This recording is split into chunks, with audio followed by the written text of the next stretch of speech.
রহমতের নবীজি খেজুরের বাগানের পাশ দিয়ে নবীজি হেঁটে যাচ্ছেন মদিনায়। একটা উট দৌড়ে আসছে। উট এসে আল্লাহর হাবিবের কদম মুবারকের সামনে পড়ে মাথা নিচু করে নবীজির কদমের মধ্যে মুখ লাগায় কাঁদতেছে। উটের জবান খুলে গেল। উট কাঁদে আর বলে, ইয়া রাসূলুল্লাহ, ইয়া হাবিবাল্লাহ, নবী গো, আপনার কদমে আমার আরজি। উট, কি জন্য তুমি কাঁদো? বলে, ইয়া রাসূলুল্লাহ, আমাকে শুধু মারে, আঘাত করে, কিন্তু খাদ্য দেয় না, কাজ বেশি বেশি করায়। এমন সময় পিছে পিছে ওই মদিনার সেই উটের মালিক দৌড়ায় আসছে।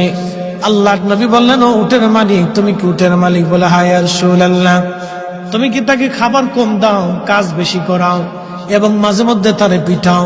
বলে, ইয়া রাসূলুল্লাহ, কি করে আপনি জানলেন? বলে, উট এসে তোমার বিরুদ্ধে আমার কাছে অভিযোগ পেশ করেছে। একবার জোরে বলা যাবে কি আল্লাহু আকবার? বিশ্ববিখ্যাত আল্লাহর একজন ওলি ছিলেন, তার নাম হযরত মালিক ইবনে দিনার আল ইরাকি আল বসরি রাহমাতুল্লাহ আলাইহি।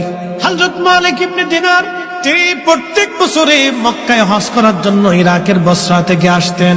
এক বছর তিনি হজে আসলেন, হজ শেষ করলেন।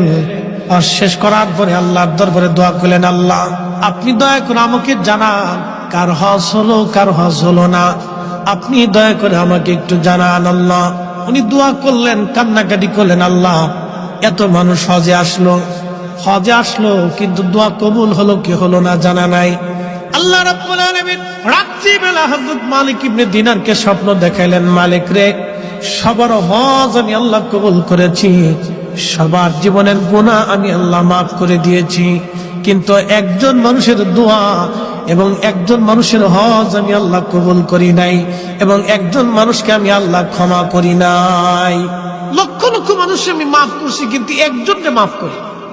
তো মালিক ইবনে দিনার ইরাকি বসরি খুব চিন্তায় পড়ে গেলেন যে ওই একটা লোক যদি আমি হই, তাহলে আমার জীবন বরবাদ হয়ে গেছে।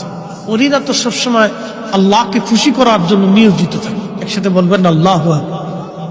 ওলিরা কাকে সন্তুষ্ট করতেন? আল্লাহকে, রসুল। ওলিদের কাজই ছিল আল্লাহ তার রসুলকে খুশি করা। কত পদ্ধতি দিয়ে তারা আল্লাহকে খুশি করে, যত পদ্ধতি ছিল সব পদ্ধতি দিয়ে তারা আল্লাহ এবং তার রসুলকে খুশি করতেন। সবসময় তাদের কাজ ছিল আল্লাহ তার রসুলকে খুশি করা। আর আমরা হয়েছি ব্যতিক্রম, আমাদের কাজ হলো খালি শয়তানদের খুশি করা, যার কারণে